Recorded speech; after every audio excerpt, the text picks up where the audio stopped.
Қазақстан қайта құру жылдарында 1985-1991 жылдар.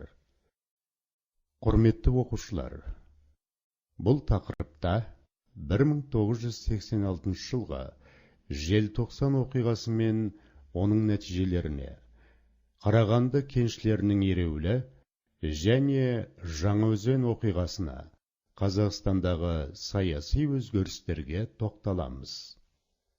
1985 жылы сәуір айында КОКП орталық комитетінің пленумында қоғамды демократиялық бағытта қайта құру жөнінде шешім қабылданды.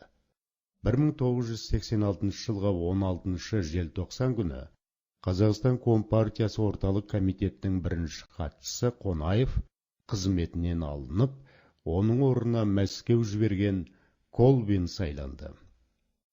Желтоқсанның 17 күні Алматыда жаппай толқудың басталуы, орталықтың өктемдік әрекеттері мен қайта құру жариялаған демократиялық принциптері арасындағы қарама-қайшылықтардан туған еді. Брежнев атындағы алаңға жиналған студенттер мен жұмысшы жастар республиканың егемендігін сыйлауды, ұлттық тіл мен мәдениеттің дамуын қамтамасыз етуді, жергілікті халық арасынан саяси қайраткерлердің шығуына кедергі келтірмеуді, кадр саясатын әділ жүргізу талаптарын қойды.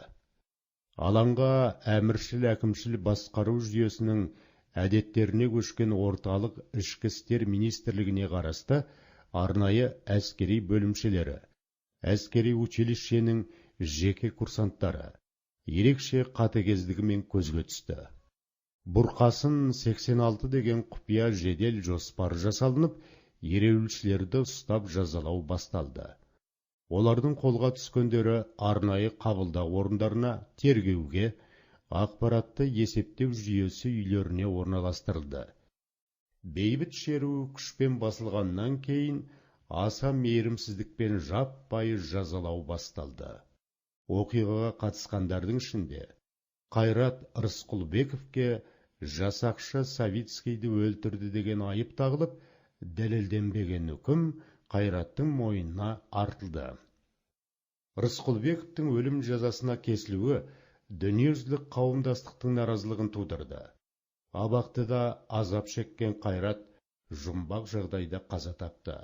Сол сияқты азаттық жолында мерт болғандар Ербол Сыпатаев, Ләззат Асанова, Сәбира Мұхамеджанова тағы басқалар ерліктері кейінгі ұрпаққа үлгі.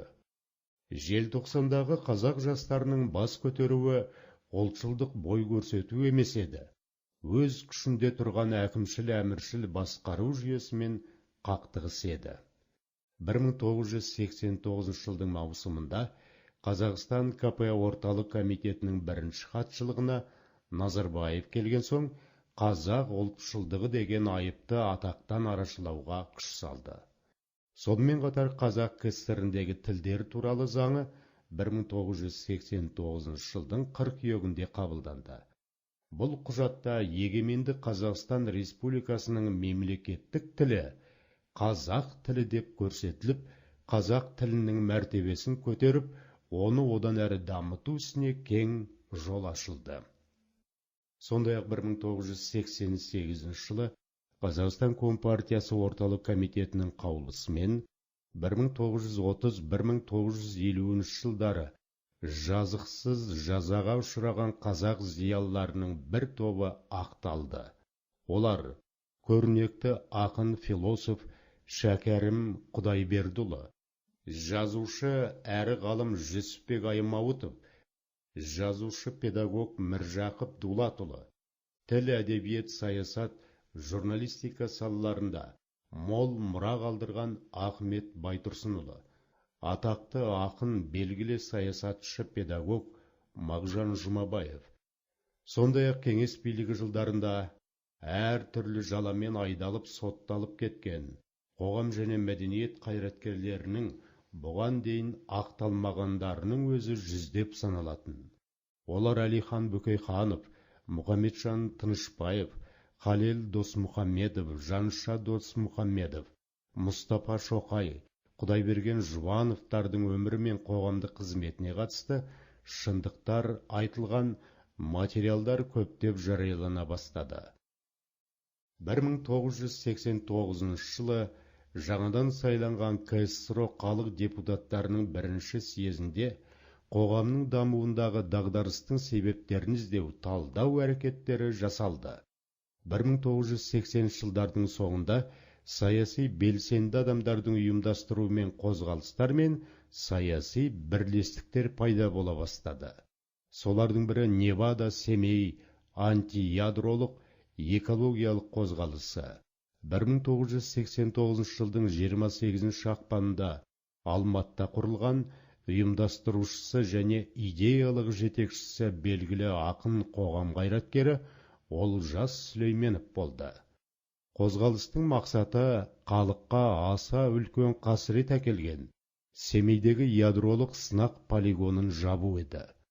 Сондай-ақ 1990 жылдың жазында Азат азаматтық қозғалыс құрылып, алдына аса үлкен саяси әлеуметтік мақсаттар қойды. Яғни Қазақстанның егеменді ел болуы, КСРО-дан бөлініп, өз алдына жеке мемлекет ретінде әлемдік қауымдастыққа енуі қозғалысты ұйымдастырушылардың көкейкесті арманы еді.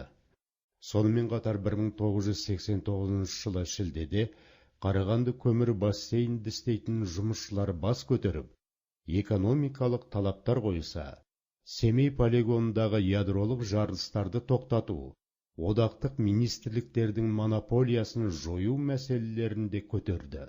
Ал 1989 жылдың маусым айында Маңғыстау облысының Жаңаөзен қаласында халық бұқарасының ірі бас көтеруіне, яғни әлеуметтік қақтығыстың шығуына бақталық әдіспен жұмыс істеуге келіп, бар игілік тиемденіп алғандардың жергілікті халықтың дәстүрлерімен санасқысы келмеуі, оларды дөрекі түрде кемсітуі түрткі болды.